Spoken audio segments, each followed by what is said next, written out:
सब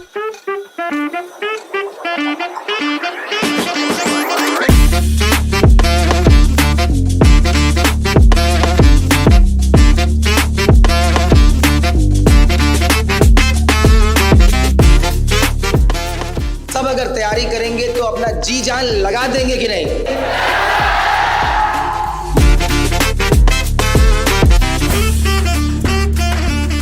PWIS पटना से हम लोग, जो कि यूपीएससी और बीपीएससी के लिए डेडिकेटेड टीम है और अभी पूरा वर्ल्ड का फास्ट ग्रोइंग एडटेक कंपनी है। आप लोग एजुकेशन के सेक्टर में इनके कीर्तिमान को मान चुके होंगे और पहले से आप लोग जानते भी होंगे। ये विभिन्न सेक्टर में काम करने वाला एडटेक है, जो कि शुरुआत हुआ था इसका एक यूट्यूब चैनल के रूप में आदरणीय अलक पांडे के सर द्वारा, और वो कोविड के समय बहुत पॉपुलर हुआ, जिसके बाद हमारे सीईओ आदरणीय सुमित रेवरी के द्वारा ओनली आईएएस, जो कि एक यूट्यूब चैनल का ही पार्ट था, उसको मर्ज करके और सिविल सर्विस के लिए डेडिकेटेड प्रतिभागी के राह में आने वाली बाधाओं को दूर करने के लिए इस दोनों स्टार्टअप के जो जेएन थे वो एक साथ आए और PWIS का 2 साल पहले ही फाउंडेशन हुआ। अभी हाल ही में इसका उत्सव हम लोग सेलिब्रेट किए हैं। इसी माध्यम के रूप में हम लोग अशोक की धरती से आपके बुद्ध की धरती और गांधी की धरती पे आगमन हम लोगों का हुआ है। अशोक की धरती, जैसा कि आप लोग जानते होंगे कि महान मगध सम्राट अशोक, जिन्होंने कि अपने जब युवा अवस्था में उनको चुनौती मिली कलिंग के रूप में, तो एक बहुत बड़े विजेता के रूप में उभरे। लेकिन जब उन्हें लगा कि युद्ध किसी मार्ग का समाधान नहीं हो सकता है, तो वो बुद्ध के मार्ग पे चले आए और धम्म की यात्रा पूरे विश्व को धम्म का संदेश दिए। और उसी संदेश को आगे बढ़ाते हुए हमारे इसी धरती पे प्रयोग करने वाले आदरणीय श्री महात्मा गांधी जी, जो कि अंग्रेजों, ब्रिटिश साम्राज्य, जिनका कहा जाता था कि सूरज पूरे विश्व में कभी अस्त नहीं होता था, उस सूरज के अस्त करने का काम महात्मा गांधी ने आपके इसी चंपारण की धरती से किया।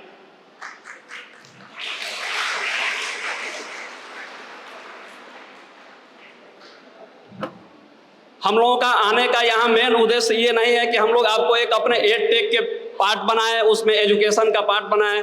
हमारा उद्देश्य यही है कि जो गांधी जी ने अपना एक सिद्धांत दिया था, 7 पाप का सिद्धांत, आप लोग अगर इथिक्स पढ़ेंगे या हिस्ट्री पढ़ेंगे या गांधी जी का जीवनी पढ़ेंगे तो उनका एक थ्योरी है 7 पाप का सिद्धांत, जिसमें कि उनका कहना था कि नैतिकता के बिना व्यापार, सिद्धांत के बिना राजनीति, मानवता के बिना विज्ञान, कर्म के बिना सुख और ज्ञान के चरित्र के बिना ज्ञान।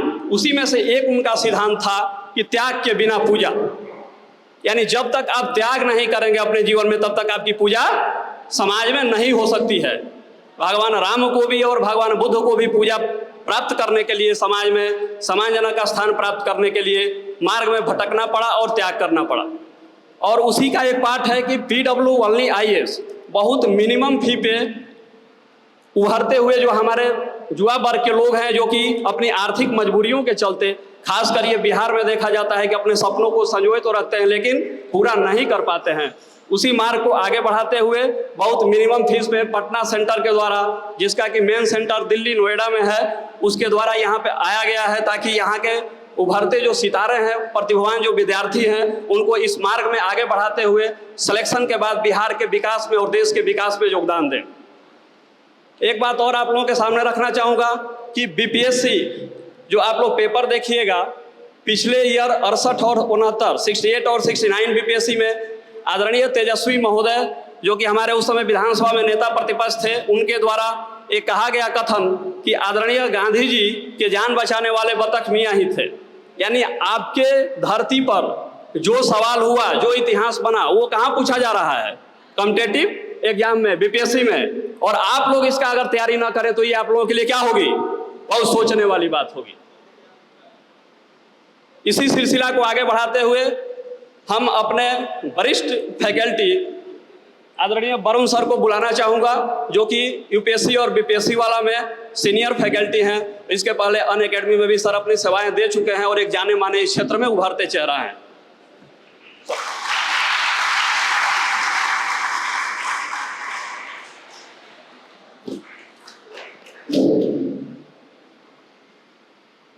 Good afternoon everyone. तो बापू की धरती को मेरा प्रणाम है। और सबसे पहले यहाँ पर मुझे जो आमंत्रित किया गया, एमएस कॉलेज के प्रधानाचार्य मृगेंद्र सर को हम चाहेंगे कि राकेश सर जो हमारे एकेडमिक डायरेक्टर हैं वो सर को फैसिलिटेट करें। सर बहुत बहुत थैंक यू सर।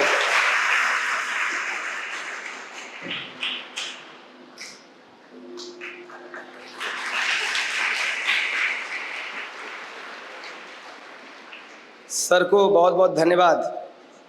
आज तक जो चीज़ मैं पढ़ाता था आज मैं वहाँ खड़ा हूँ।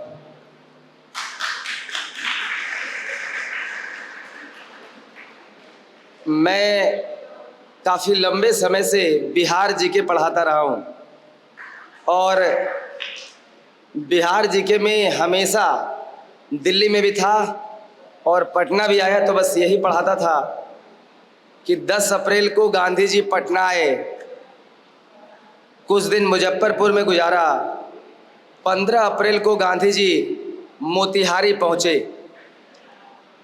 आज मेरी भी सुबह से यात्रा कुछ ऐसी ही रही है।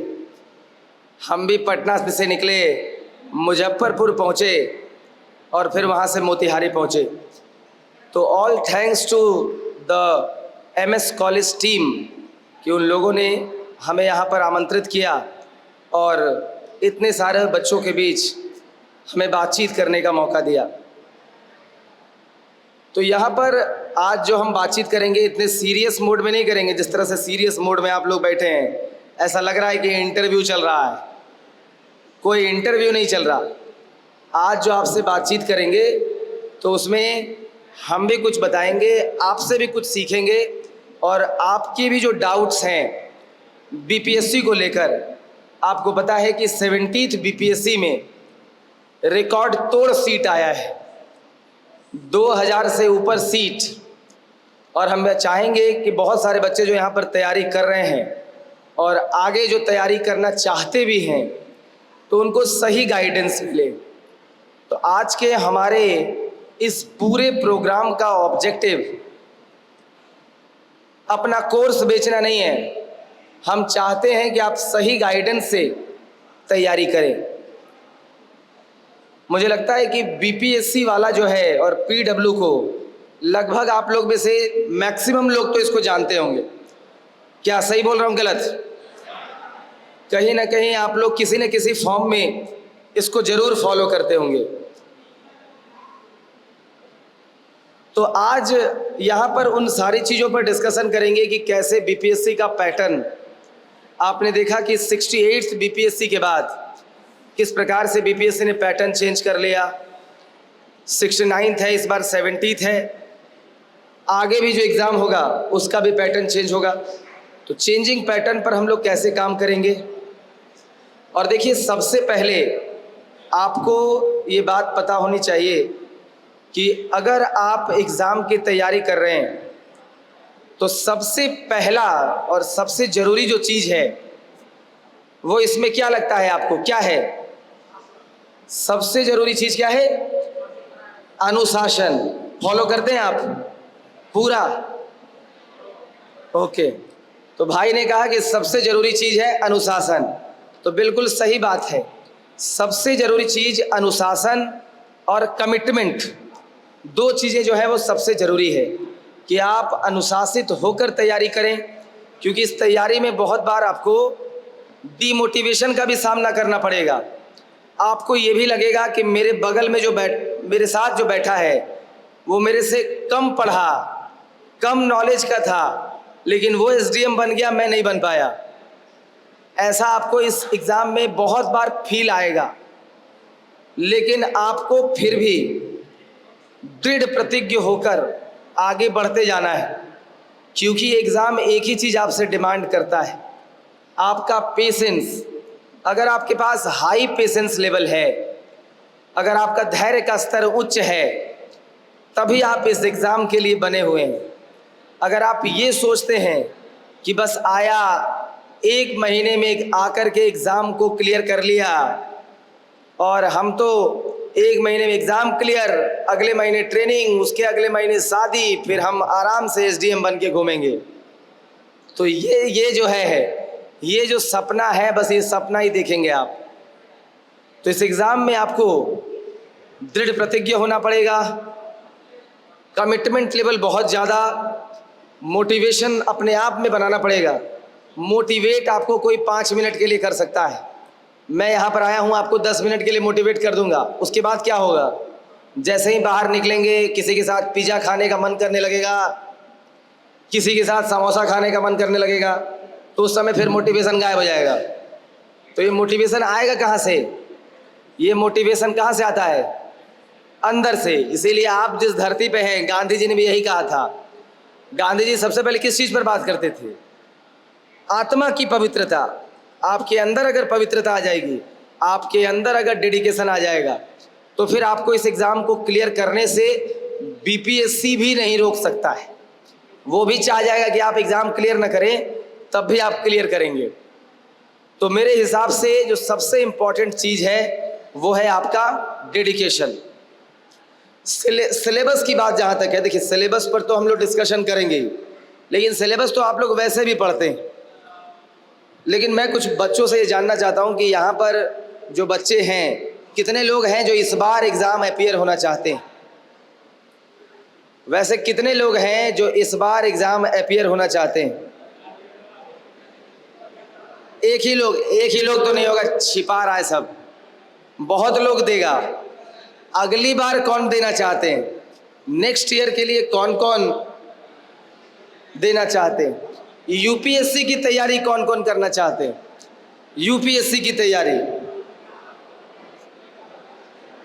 तो ढेर सारे बच्चे ऐसे हैं जो यूपीएससी, बीपीएससी की तैयारी करना चाहते हैं। ढेर सारे बच्चे ऐसे होंगे जो अभी ग्रेजुएशन में ही होंगे, तो उनका भविष्य का सपना जो होगा वो बीपीएससी में तैयारी करने का या फिर यूपीएससी में तैयारी करने का होगा। तो आप लोग जो बीपीएससी या यूपीएससी की तैयारी करना चाहते हैं, जो आप लोग इस बार अटेम्प्ट देना चाहते हैं, तो आपने उसके लिए तैयारी प्रॉपर की है कि बस देना है? पढ़े लो कि पढ़े जा लो? तो पढ़े जा नहीं कि पढ़े नहीं? पढ़े नहीं ना भाई। तो बात यही है कि कितने लोग हैं जो वास्तव में लग रहा है कि इस बार तैयारी करके एग्ज़ाम देंगे, टाइम पास करने के लिए नहीं, तैयारी करके एग्ज़ाम दे रहे हैं। चलिए, बहुत बढ़िया बात है। तो जो तैयारी करते हैं वो तो हम लोगों से परिचित होंगे ही।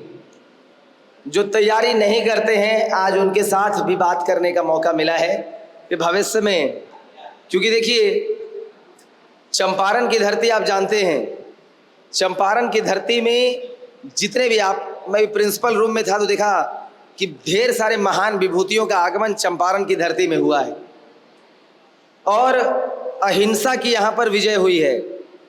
आपको पता ही होगा कि गांधी जी ने सबसे सफल सत्याग्रह यहीं से शुरू किया। तो सत्याग्रह तो शुरू हुआ, गांधी जी जो आज गांधी जी भी हैं, उसमें भी सबसे प्रमुख योगदान किसका है? तो इस चंपारण की धरती का ही है। तो इस चंपारण की धरती से मैं उम्मीद करूंगा कि आप सभी विद्यार्थी, अगर आप तैयारी करेंगे और अगर आप सफल होंगे, तो इस चंपारण की धरती में जो भी कमी रह गई है, शिक्षा व्यवस्था में पिछड़े हैं, हेल्थ सिस्टम थोड़ा सा कमज़ोर है, क्योंकि मैं लगातार बिहार जी के जब पढ़ाता हूँ तो मुझे दिखता है कि वैसी चंपारण की कल्पना जो गांधी जी ने की थी, उसको अभी भी बनाया नहीं जा सका है। और उसको बनाने में सबसे इम्पॉर्टेंट रोल किसका होगा? आप कोई मुजफ्फरपुर वाले से ये उम्मीद बहुत कम करिए कि मोतिहारी में आकर वो बहुत डेवलप करने का सोचेंगे। तो आपकी जिम्मेदारी है कि चंपारण, जिस चंपारण का सपना गांधी ने देखा था, उस चंपारण के सपने को आप पूरा करेंगे। और उसके लिए सबसे अच्छा रास्ता और सबसे सिंपल रास्ता सिविल सेवा है। सिविल सेवा में आप जाएंगे, देखिए एज ए टीचर मैं भी हूँ, मैं भी आपकी सेवा करता हूँ, लेकिन सिविल सेवा जब आप करेंगे तो उसमें आप प्रत्यक्ष तौर पर डायरेक्टली जो है, जिनको आप सर्व करना चाहते हैं उनको आप डायरेक्टली सर्व कर सकते हैं। अगर आप चाहेंगे तो सीधा किसी गरीब को शिक्षा व्यवस्था, किसी गरीब की हेल्थ कंडीशन को बेहतर कर सकते हैं। तो कितने लोग ऐसे हैं जो चाहते हैं कि चंपारण की धरती में इन सारी चीज़ों में सुधार हो जाए, और बाद बाकी लोग नहीं चाहते। सब कोई चाहते हैं ना भाई कि इस चंपारण की धरती में कहीं से भी हम वैसे बन जाएं जिसकी कल्पना कभी गांधी जी ने की होगी। आपको पता है गांधी जी ने सबसे पहला स्कूल भी कहाँ खोलने का था? चंपारण। तो इस पवित्र भूमि को, पवित्र तो वैसे भी है, लेकिन इस पवित्र भूमि में जो भी कमियां हैं उन कमियों को दूर करना आपका ही दायित्व है, हमारा भी है, लेकिन सबसे पहला दायित्व आपका है। तो हम चाहेंगे कि यहाँ पर जितने भी छात्र हैं वो सारे छात्र चंपारण की इस धरती को पवित्र बनाएं और अपना नाम, माता पिता का नाम, समाज का नाम, और जब थोड़ा टाइम बल जाए तो गुरु जी का नाम भी ऊंचा करें। यहाँ पर ढेर सारी महिलाएं हैं, और मैं बताऊं आपको कि जो मैं बैच पढ़ाता हूं उस बैच में आप लोगों के लिए बता रहा हूं, सच बात बता रहा हूं, हमारे यहाँ MCQ की क्लासेस होती है। तो उस MCQ में हमको लीडर्स दिखते हैं कि कौन टॉप 10 में है। तो मैंने लगभग, अगर मैंने 100 MCQ का सीरीज चलाया है तो उसमें 95% में टॉप 10 में 7-8 फीमेल्स ही होती हैं। तो आप अपने आप को कमजोर ना रखें, और अगर मैं आपसे झूठ बोल रहा हूं तो आपको वो बैच तो दिखेगा, अगर आप फ्री बैचेज भी एक्सेस करेंगे तो उसमें भी दिखेगा। तो आज के डेट में जो फीमेल्स भी हैं, महिलाएं भी, बच्चियां काफ़ी मेहनत कर रही हैं, और मुझे लगता है, मैं तो देखता हूं कि अलग अलग टेस्ट सीरीज में भी टॉपर कौन है तो फीमेल्स। तो आप जो ये जो पहले से ये भावना बनी हुई थी कि महिला जो है वो क्या है, महिला जो है, पैट्रियार्कल सोसाइटी में हम लोग क्या सुनते थे? महिलाओं का काम केवल खाना बनाने का है, यही तो सुनते थे। लेकिन आप लोगों ने जिस प्रकार से क्रांतिकारी तरीके से अपने में बदलाव किया है कि आज आपको खाना बनाने बोलने से पहले 4 बार पुरुषों को सोचना पड़ेगा।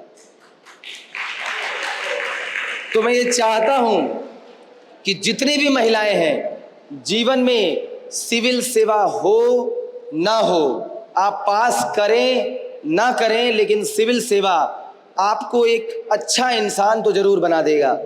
और एक बात आपको मैं बता दूं कि अगर आप अच्छे से सिविल सेवा की तैयारी करते हैं, अच्छे से, तो आप ये मत सोचिए कि आपकी जॉब नहीं हुई या फिर आप सिलेक्शन नहीं ले पाए, क्योंकि आप अच्छे से अगर तैयारी करेंगे तो आप कमाल करेंगे। इस बात की गारंटी मैं आपको देता हूं, आप मेरे से भी ये बात सीख सकते हैं कि अगर आप कुछ नहीं करेंगे तब भी आप कमाल करेंगे। लेकिन मेरा बस यही आपसे रिक्वेस्ट है कि क्या होगा, ये तो गांधी जी की धरती में, गांधी हमेशा किस पर विश्वास करते थे? साधन पर। वो ये नहीं सोचते थे कि क्या होगा, कर्मण्येवाधिकारस्ते मा फलेषु कदाचन, फल कुछ भी हो। किस पर विश्वास है? जिस साधन पर, कि आप जो है वो किस प्रकार से तैयारी कर रहे हैं। तो मेरा बस आपसे यही कहना है कि अगर आप सिविल सेवा में आ गए तो रिजल्ट क्या होगा, तैयारी रिजल्ट ओरिएंटेड करनी है, लेकिन रिजल्ट क्या होगा इसको आपको नहीं सोचना है। ये सोचना है कि आपने तैयारी में अपना जी जान लगाया है कि नहीं। और जितने भी बच्चे हैं, मैं एक बार सबसे ये जोरदार आवाज से सुनना चाहूंगा कि सब अगर तैयारी करेंगे तो अपना जी जान लगा देंगे कि नहीं। इतना कम आवाज तो अंग्रेजों के समय भी नहीं था मोतिहारी वालों का। 8000 किसान जमा हो जाता था। आप लोग तो ऐसे बोल रहे हैं जैसे लग रहा 5 लोग बोल रहे हैं। बताइए, अपना जी जान लगाना चाहते हैं कि नहीं? ये जज्बा आज जो आपने दिखाया है, ये जज्बा अगले 1 से 2 साल तक आपके दिल में होना चाहिए, क्योंकि ये जज्बा अगर थमेगा और आपको लगेगा कि अरे यार सिविल सेवा में कुछ नहीं हो रहा, तब उससे काम नहीं चलेगा। तो पहली जो सीढ़ी की सबसे पहली जो सीढ़ी जो बोलते हैं, सबसे पहली सीढ़ी है कि आपको धैर्यवान बनना पड़ेगा। सबसे पहला सिलेबस इकोनॉमी कौन पढ़ाएगा, करंट अफेयर्स कौन पढ़ाएगा, बिहार जी के कौन पढ़ाएगा, वो तो सेकेंडरी है। प्राइमरी इज कि आपको कमिटेड, धैर्य वाला, और सबसे जरूरी बात इसमें यही है तैयारी में। देखिए, तैयारी बहुत लोग करते हैं, लेकिन बहुत बार क्या होता है कि आप दिशाहीन तैयारी करते हैं। मान लीजिए कि गांधी जी के चंपारण सत्याग्रह को पढ़ रहे हैं, तो लगे अब चंपारणे पर थीसिस लिखने, तो चंपारण का थीसिस आप लिखेंगे, लेकिन एसडीएम बन जाइए आप और हम साथ में लिखेंगे। फिर एसडीएम बनने से पहले ये जरूरी होता है कि एग्जाम के ओरिएंटेड आपको तैयारी करनी पड़ेगी। परीक्षा की डिमांड कुछ और है, आप पढ़ के कुछ और चले गए, उस समय ही विफलता हाथ लगती है। अगर आप परीक्षा के पैटर्न को नहीं समझेंगे, इसीलिए तो पीवाईक्यू की मोटी मोटी किताबें बिकती भी है मार्केट में। वो आपको ये समझाने के लिए होती है कि भाई परीक्षा का पैटर्न कैसा है, इसको समझो। अगर इंटरनेशनल रिलेशन से हर साल करंट अफेयर्स में सवाल पूछता है, अगर स्कीम से सवाल पूछता है, तो स्कीम पढ़ना पड़ेगा, ना कि कर्नाट वंश का रिसर्च करना पड़ेगा। कर्नाट वंश का नाम सुने हैं? सुनबे नहीं किया है। मोतिहारी में कर्नाट वंश भी शासक था, पता है कि नहीं? किसको किसको पता है? किसी को पता नहीं है। ले ये क्या होगा? कर्नाट डायनेस्टी भी मोतिहारी में शासन की थी। क्या पता यही लाइन बीपीएससी आपसे पूछ दे, कोई नहीं जानता है। तो तैयारी में सबसे पहली जो जरूरी चीज है, एक तो कमिटमेंट, और दूसरा तैयारी आपको डेडिकेटेड करनी है। मतलब ये नहीं कि आप तैयारी में उलूल जुलूल टाइप से पढ़ते जा रहे हैं, उसका कोई मतलब नहीं है। ठीक है, तो सिलेबस के अकॉर्डिंग तैयारी करनी। अब देखिए, इसमें जब आप पीवाईक्यू खोलेंगे, जब आप सिलेबस खोलेंगे, तो आपको, अगर आप पहली बार पढ़ने बैठे हैं, अगर आपने कॉलेज में पढ़ाई की है तब तो कुछ बुझाएगा, लेकिन अगर कॉलेज में पढ़ाई नहीं करके कॉरिडोर में घूमे हैं, इधर उधर पीछा किए हैं, तब तो कुछ समझ उमझ में नहीं आएगा। तो लेकिन चाहते हैं तैयारी करना, तो उसके लिए जो सबसे सटीक चीज है कि आपके लिए सारथी का काम हम करेंगे। किस तरह का काम? सारथी का। साइंस में एक टर्म है कैटलिस्ट, सुने हैं? कैटलिस्ट का काम क्या होता है? रिएक्शन को तेज कर देना, लेकिन कैटलिस्ट के अंदर कोई चेंज नहीं होता है। तो हमारा काम वही है, हम तो मास्टर के मास्टर ही रहेंगे, लेकिन हम चाहेंगे कि एज अ कैटलिस्ट और एज अ सारथी, क्योंकि आपको पता है महाभारत भी बिना सारथी के नहीं जीता गया था। महाभारत में भी कृष्ण सारथी थे, कृष्ण से सही दिशा दी तभी अर्जुन सही जगह पर बाण चला पाए। तो हम ये चाहेंगे कि आप भी अगर तैयारी कर रहे हैं, तो इस तैयारी के लिए आपको सही सारथी की जरूरत पड़ेगी। मतलब आपको ये बात वो बता पाए कि भाई ये चीज नहीं, ये चीज करो, वो मत करो, क्योंकि वो करोगे तो ज्ञान बहुत हासिल कर लोगे, यूनिवर्सिटी के प्रोफेसर बन जाओगे, लेकिन एसडीएम नहीं बन पाओगे। तो तुम्हारा सपना जो एसडीएम बनने का है, उसके लिए एक सारथी की जरूरत है। महाभारत में अर्जुन को भी पड़ गई थी, तो आपको तो पड़ेगी ही पड़ेगी, आप सोच लीजिए। तो बस उस सारथी की भूमिका में हम यहाँ पर आज हैं। और हमारे पेड तो छोड़िए, ठीक है भाई, पेमेंट करके तो सबका खाना पीना उसी से चलता है, लेकिन हमारे पास हमारे यूट्यूब चैनल पर, चाहे वो ओनली आईएएस यूपीएससी का यूट्यूब चैनल हो, चाहे बीपीएससी वाला का यूट्यूब चैनल हो, आप वहाँ पर जाकर के, हम लोग यहाँ पर आए हैं, हम लोग आपको गाइडेंस देंगे। लेकिन अगर आपको कंफ्यूजन है तो आप ओनली आईएएस, सुने हैं नाम ओनली आईएएस पीडब्ल्यू का, तो ओनली आईएएस पीडब्ल्यू को सब जो वहाँ पर जाकर के आप उसमें से वीडियोस देख सकते हैं। बीपीएससी से संबंधित कोई समस्या है तो वहाँ से भी वीडियो आप बीपीएससी वाला पर जाकर के देख सकते हैं। और आपको मैं बता दूं, चूंकि मैं भी यूट्यूब पे पढ़ाता हूँ, तो कंटेंट वाइज, चाहे वो पेड क्लासेस हो और चाहे वो यूट्यूब की क्लासेस हो, दोनों में ज़्यादा डिफरेंस नहीं होता है। तो आपके माइंड में ये नहीं होना चाहिए कि सर आए हैं तो लग रहा है एडमिशन कराने आए हैं। ऐसा नहीं है। आप हमारे YouTube सेशन पर जाकर आप खुद सोचिए कि PW जब स्टार्ट हुआ था तो काफ़ी लंबे समय के बाद PW ने पहला पेड बैच लाया था। तो हमारा मोटिव केवल पेड बैच लाना नहीं है। जैसे आपका मोटिव जब SDM बनेंगे तो समाज की सेवा करना होगा, लेकिन आपको खाने के लिए भी सैलरी चाहिए होगा। तो ठीक उसी प्रकार से अलग सर का भी यही सोच था कि हम रिवॉल्यूशन लेकर आएंगे, और उन्होंने काफ़ी लंबे समय के बाद पेड क्लासेस शुरू की। इस बीच में उन्होंने अपने आप को बिल्ड किया और एक बेहतर समाज निर्माण की प्रक्रिया को स्टार्ट किया, और बहुत लंबे समय के बाद पेड बैच लेकर आए। क्योंकि आपको भी पता है कि इतने सारे लोग जो काम करते हैं तो सबका जो खर्च है वो कहीं ना कहीं तो पेमेंट से ही आएगा। सब कोई उसी के लिए मेहनत कर रहा है। लेकिन फिर भी मैं आपको कह रहा हूँ कि आप हमारे YouTube चैनल पर भी जाएंगे तो बेहतर ढंग से आप, बहुत अच्छे ढंग से आप चीज़ों को समझ पाएंगे। एग्ज़ाम का पैटर्न क्या है। हालांकि हमारे मेंटर्स भी जो हैं ये हमारे डेडिकेटेड मेंटर्स हैं। हमारे जो शिवपुरी पटना में आप लोग आकर के विजिट कर सकते हैं। यहाँ से 3-4 घंटे का समय है। अगर आप सुबह में भी ट्रेन पकड़ेंगे तो 3-4 घंटे में पहुँच जाएंगे।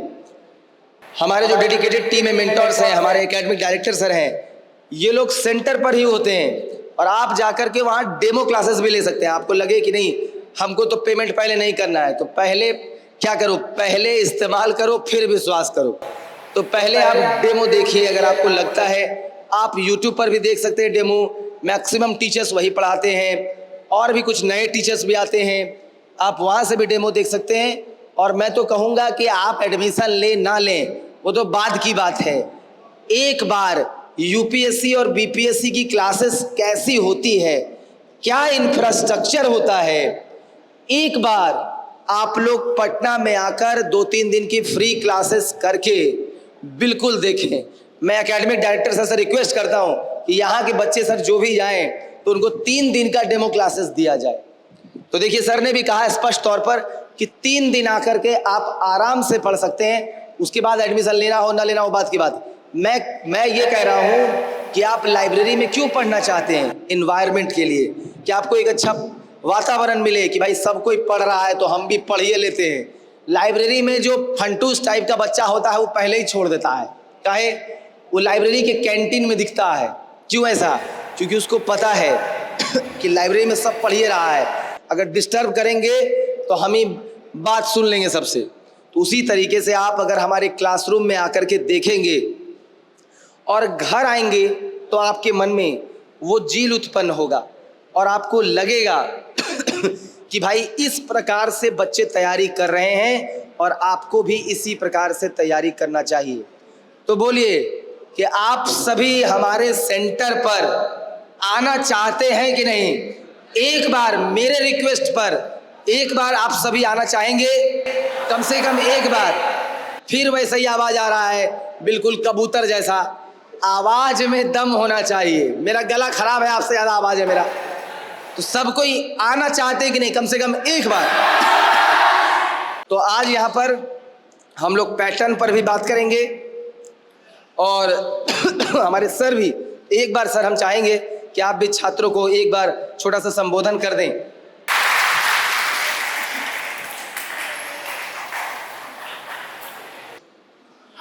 आप सभी भावी अधिकारियों का हमारा नमस्कार।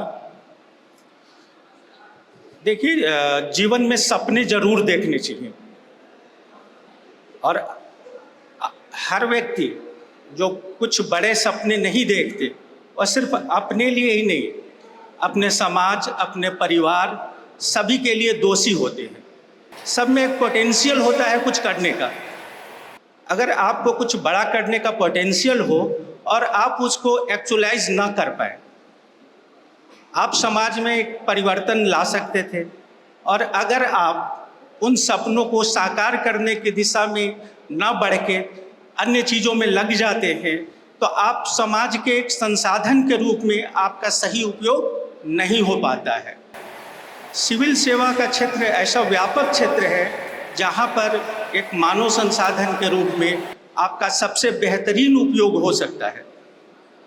आप समाज के उन वर्गों के लिए कुछ कर सकते हैं जिनके लिए गांधी जी ने कभी आपकी धरती से सपना देखा था। तो बेशक सबको एक डर होता है कि सिविल सेवा बड़ी चीज़ है, लेकिन हर बड़ी चीज़ की शुरुआत एक छोटे सपने से ही होता है। तो आप सभी को हक है और एक करना भी चाहिए कि एक बड़े सपने देखने चाहिए। अपने को बहुत छोटे चीज़ों तक सीमित ना करें। अगर आप ऐसा करते हैं तो आप में जो कुछ बड़ा होने की जो संभावनाएं थी, कुछ समाज में बड़ा करने की जो संभावनाएं थी, वह क्या समाप्त हो जाती है, क्योंकि आपने सपने ही नहीं देखे। यह कोई ज़रूरी नहीं कि हर एक सपना साकार हो, लेकिन अगर सपने ही ना देखा जाए तो यह बिल्कुल ही गलत होगा। तो आप में से हर एक लोग कुछ बड़ा करने का सपना देखिए। और अगर करियर के फील्ड में कहा जाए तो सिविल सेवा सबसे बड़ा सपना है। चाहे वो लोग IIT से पास आउट होते हैं या आपका कैट के थ्रू IIM से पास आउट होते हैं, लेकिन एक बार सभी का सपना होता है कि हम सिविल सेवा में आएँ और तैयारी करें और कुछ बन के दिखाएं। आप में से कई लोग ऐसे होंगे जो सोचते होंगे कि हम लोग बहुत छोटे शहर से हैं, हमारा कॉलेज बहुत साधारण है। तो आप देखेंगे कि सिविल सेवा ही ऐसा क्षेत्र है जहां बहुत ही ग्रामीण पृष्ठभूमि से आने वाले लोग, बहुत सामान्य से कॉलेज से आने वाले लोग, आपके सैकड़ों लोग प्रति वर्ष सिविल सेवा में सफल होते हैं। बस आवश्यकता इस बात की है कि आप उस सिविल सेवा में जाने का सपना देखें और उसे साकारित करने के लिए प्रतिदिन कदम बढ़ाएं। तो आप में से कितने ऐसे लोग हैं जो आज से सिविल सेवा के लिए सपना देखेंगे? Please raise your hands.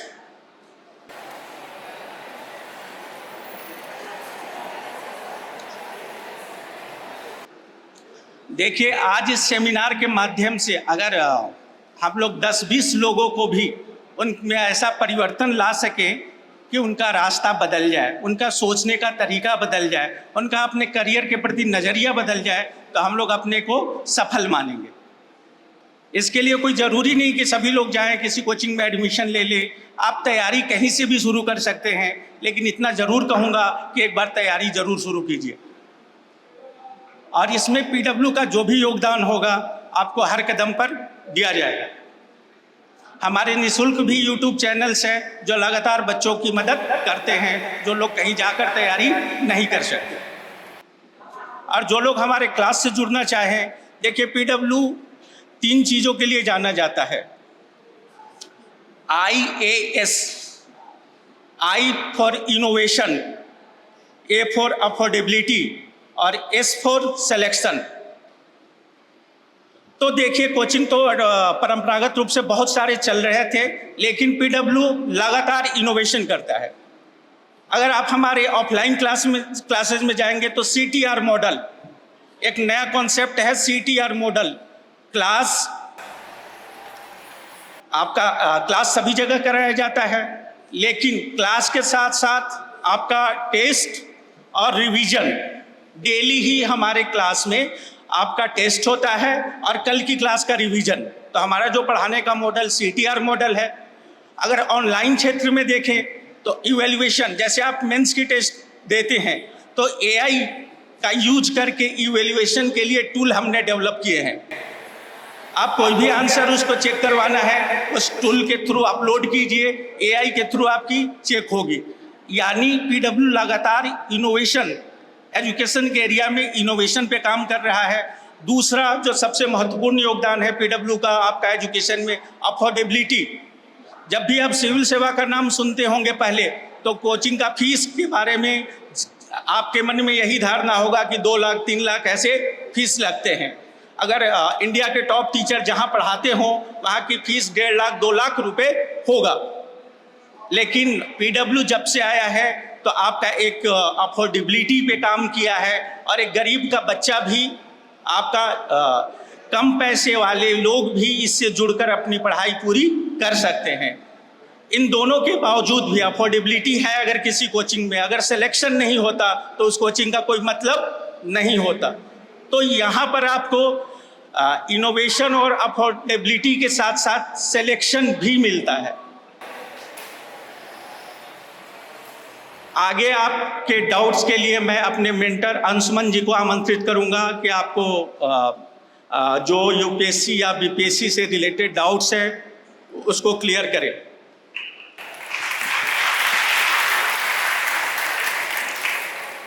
Hello everyone, मेरा नाम अंशुमन है और मैं मेंटरशिप टीम लीड करता हूं पटना में। देखो, अभी वरुण सर आए थे, उन्होंने बताया, बहुत चीज़ बताया प्रिपरेशन के बारे में। मैं आपको बताना चाहूँगा कि PWOnlyIAS एक मेंटरशिप फीचर दे रहा है जो कि बहुत इंपॉर्टेंट है और ये अपने आप में एक यूनिक फीचर है जो अभी देखोगे बहुत बड़े बड़े कोचिंग्स जो हैं दिल्ली में वो भी नहीं प्रोवाइड कर रहे हैं। अब होता क्या है मेंटरशिप, ये मैं आपको क्लियर कर देता हूँ। देखिए, मेंटरशिप में जैसे मैं अपना बैकग्राउंड बता देता हूँ, मैंने बहुत टाइम मेंस इंटरव्यू दिया है यूपीएससी का। मेरे साथ हिमांशु सर हैं, उन्होंने भी मल्टीपल टाइम्स इंटरव्यू दिया है यूपीएससी का, बीपीएससी का। तो मेंटर का काम क्या होता है कि जैसे अभी आप एग्जाम प्रिपेयर कर रहे हो, ठीक है, तो जैसे फैकल्टी ने कोई सब्जेक्ट पढ़ाया, ठीक है, अब आपने पढ़ लिया, मान के चलो पॉलिटी है, एक पॉलिटी एक सब्जेक्ट है जो आपने पढ़ा, प्रेसिडेंट उसमें एक टॉपिक है। अब प्रेसिडेंट जब आपने पढ़ लिया तो आपको डे टू डे बेसिस पर डाउट्स आता है, डाउट्स तो हमें डेली आता है, ठीक है। तो होता क्या है कि डाउट्स पूछने के लिए स्टूडेंट्स कहीं जा नहीं पाते हैं कि कहाँ जाएंगे डाउट्स पूछने के लिए, क्योंकि फैकल्टी का काम होता है लेक्चर डिलीवर करना और उसके बाद उनके पास भी उतना टाइम नहीं रहता है कि वो एक एक स्टूडेंट को देख पाए। तो मेंटरशिप टीम का काम क्या है कि अगर आपका कोई भी डाउट होता है, एकेडमिक कोई भी डाउट होता है, चाहे वो पॉलिटी का हो, इकोनॉमी का हो, मॉडर्न हिस्ट्री का हो, ठीक है, ज्योग्राफी का हो, तो वो डे टू डे बेसिस पर आपको सॉल्व करेंगे, ठीक है। तो जैसे अगर अभी आपको कोई डाउट हुआ, मान के चलिए कोई भी डाउट हुआ, चाहे आप ऑनलाइन में पढ़े हो या ऑफलाइन में पढ़े हो, तो आके आप डायरेक्टली उस डाउट को रिजॉल्व कर सकते हो, ठीक है। दूसरा क्या फीचर है कि ये प्रिपरेशन आपको पता है बहुत लंबा चलता है। ये ऐसा तो नहीं है कि आप आए और कल प्रीलिम्स निकल गया, फिर मेंस भी निकल गया और आप इंटरव्यू भी दे दिए। हो सकता है पहले 2 अटेम्प्ट में आपका प्रीलिम्स भी नहीं निकले, ठीक है, हो सकता है उसके बाद आपका प्रीलिम्स निकले, फिर मेंस निकले, आप इंटरव्यू में रुक जाए। तो हर स्टेज ये बेसिकली सांप सीढ़ी टाइप का एग्जाम है। अगर आप लास्ट मोमेंट पर भी एक नंबर से छटते हो तो आपको कहां से स्टार्ट करना पड़ता है, प्रीलिम्स से फिर से, ठीक है। तो इसी कारण मेंटर्स जो कि वो उस जर्नी के थ्रू गुजर चुके हैं, तो आपको हर स्टेज पे वो हेल्प करेंगे। जैसे किन सब्जेक्ट्स में आपको कितना डीप में पढ़ना है, किन चीजों को आपको छोड़ देना है, ठीक है, बिकॉज आपको पता है सिलेबस तो यूपीएससी का पूरा बड़ा है, लेकिन सारे टॉपिक्स तो हम लोग पढ़ नहीं सकते। तो किन टॉपिक्स को छोड़ना है, किन टॉपिक्स पे ज्यादा इंपॉर्टेंस देना है, बिकॉज वो एग्जाम दे कर आए अभी जस्ट 2022 में, 2023 में, इवन 24 में भी वो दिए रहते हैं। तो वैसे लोगों हम लोग मेंटरशिप टीम में लाते हैं ताकि वो अपना एक्सपीरियंस आपसे डे टू डे बेसिस पर शेयर कर पाए, ठीक है। अब मैं थोड़ा सा PWOnlyIAS का एक बहुत अच्छा मॉडल आप लोगों को बताना चाहता हूं कि यहां पर CTR मॉडल फॉलो किया जाता है। CTR होता है C stands for class, T stands for test and R stands for revision. अब देखिए, क्लास होगा आपका, आप नॉर्मल क्लास करोगे, उसके बाद एक DPP और DMP सेशन होता है। नाउ DPP क्या है, डेली प्रीलिम्स प्रैक्टिस, जिसमें 5 क्वेश्चंस जो कि आपने पिछले दिन ही पढ़ा है, जैसे मान के चलिए मॉडर्न हिस्ट्री में आपने नेशनल जैसे नॉन कॉपरेशन मूवमेंट पढ़ा है, तो अगले दिन नॉन कॉपरेशन मूवमेंट पर 5 क्वेश्चंस आपको दिए जाएंगे, ठीक है। इसके अलावा एक मेंस का क्वेश्चन जो है वो भी आपको दिया जाएगा। जनरली होता क्या है, यूपीएससी के एग्जामिनेशन में जब हम प्रिपरेशन स्टार्ट करते हैं तो स्टार्टिंग में हम लोग कोई भी आंसर लिखने नहीं जानते। जैसे मैं अपना एग्जांपल बताता हूं, मैं इंजीनियर हूं, ठीक है, मैं एक सिविल इंजीनियर हूं। तो जब मैंने प्रिपरेशन स्टार्ट किया था तो बहुत खराब आंसर लिखते थे। अगर तुम लोग कोई भी मुझे कोई क्वेश्चन देते तो मैं पैराग्राफ में लिख देता था, ठीक है, बिकॉज मुझे ना ही पॉइंट्स बनाने आता था, ना ही इंट्रोडक्शन लिखने आता था, ना ही कंक्लूजन लिखने आना था। तो इसी कारण आंसर राइटिंग को अगर तुम लोग डे 1 से सीखोगे तो तभी जाके मेंस में तुम इतने कम टाइम में आंसर लिख पाओगे। बिकॉज मेंस में तुमको पता है कि 3 घंटे में कितने क्वेश्चंस आंसर करना है, कोई बता पाएगा? मेंस के पेपर में कितने क्वेश्चंस होते हैं यूपीएससी के? एनीवन? 25 नहीं, 20 क्वेश्चन होते हैं। देखो 20 क्वेश्चन होते हैं, उसमें 10 जो होते हैं वो 10 मार्कर्स के होते हैं और 10 क्वेश्चन क्या होते हैं, 15 मार्कर्स के होते हैं। अब तुम अगर नॉर्मली एक ह्यूमन का अगर राइटिंग स्पीड लोगे तो 150 वर्ड को तुम 7 मिनट में लिख पाओगे, ठीक है। और 250 वर्ड को 10 मिनट में लिख पाओगे। तो अगर 10 क्वेश्चन 10 मार्कर का सॉल्व करना है तो 7 × 10 कितना हो गया? 70 मिनट, ठीक है। और अगर 250 वर्ड वाला आंसर लिखना है तो कितना है? 10 मिनट है, और 10 क्वेश्चन यानी 100 मिनट, यानी 100 + 70 कितना हो गया? 170 मिनट। एग्जाम कितने देर का होता है? कितने देर का होता है मेंस का एग्जाम? 3 घंटे का, यानी कितना मिनट हो गया? 180 मिनट। यानी ऐसा है कि 170 मिनट तो तुम्हारा ऑलरेडी बुक है। अगर तुम 170 मिनट अपना पेन नहीं चलाओगे तो तुम्हारा डेफिनेटली 2-3 क्वेश्चन छूट जाएगा, और जब 2-3 क्वेश्चन छूटेगा तो यानी उस साल तुम्हारा सिलेक्शन नहीं होगा, बिकॉज कंपटीशन जो है वो बहुत टफ है। तो इस केस में तुमको क्या है कि मेंस के लिए तुमको प्रैक्टिस करना पड़ेगा। जब तक तुम प्रैक्टिस नहीं करोगे उस केस में तुम 3 घंटे में 20 क्वेश्चन कभी लिख ही नहीं पाओगे। तो इसी कारण हमने क्या किया है कि डीएमपी को अपने पूरे करिकुलम में डाला है कि डेली आप टाइमर लगेगा, क्वेश्चन मिलेगा और आप उसको अटेम्प्ट करोगे। उसके बाद वो आपका कॉपी जाता है दिल्ली में जाके इवैल्यूएट होगा और आपको नंबर मिलेगा, ताकि आप नेक्स्ट टाइम उसको और इंप्रूवमेंट कर पाओ। नाउ इसके वजह से क्या हुआ है, जो हमने ये इनिशिएटिव लाया है, इसके वजह से हमारा बहुत अच्छा सिलेक्शन हुआ है। पिछले साल जो 2023 का रिजल्ट आया था उसमें तुमने देखा होगा मेधा आनंद, बहुत सारे ऐसे टॉपर्स जो हैं वो हमारे मेंस प्रोग्राम के थे। तो उन्होंने क्या किया, अपने स्टार्टिंग से ही आंसर राइटिंग का प्रैक्टिस किया, तभी जाके वो उस 3 घंटे में आंसर कर पाए।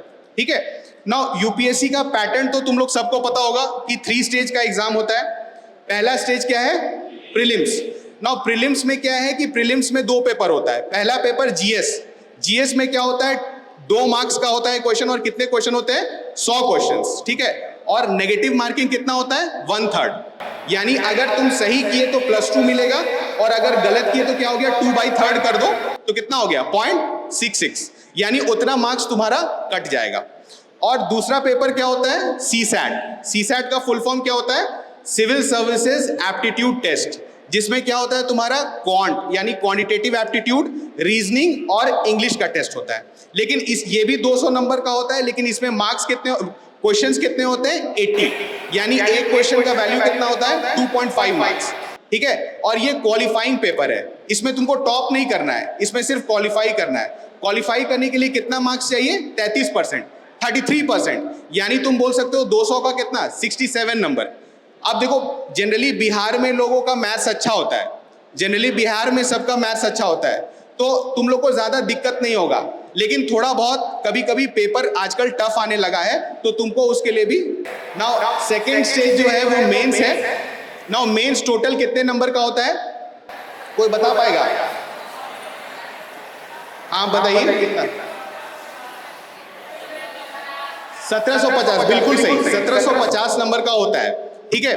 अब इसमें पेपर कौन कौन से होते हैं? एक होता है ऐसे, ठीक है, दूसरा GS1, GS2, GS3 और GS4। GS1 में आपका क्या क्या होता है? Geography, modern history, ancient art and culture, ये सारे सब्जेक्ट्स रहते हैं।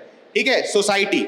नाउ GS2 में क्या रहता है? पॉलिटी, गवर्नेंस, ठीक है, IR, इंटरनेशनल रिलेशन पढ़ते हैं ना हम लोग, इंडिया का रिलेशन फॉरेन कंट्रीज के साथ कैसा है, तो ये हमारा कौन सा होता है? GS2।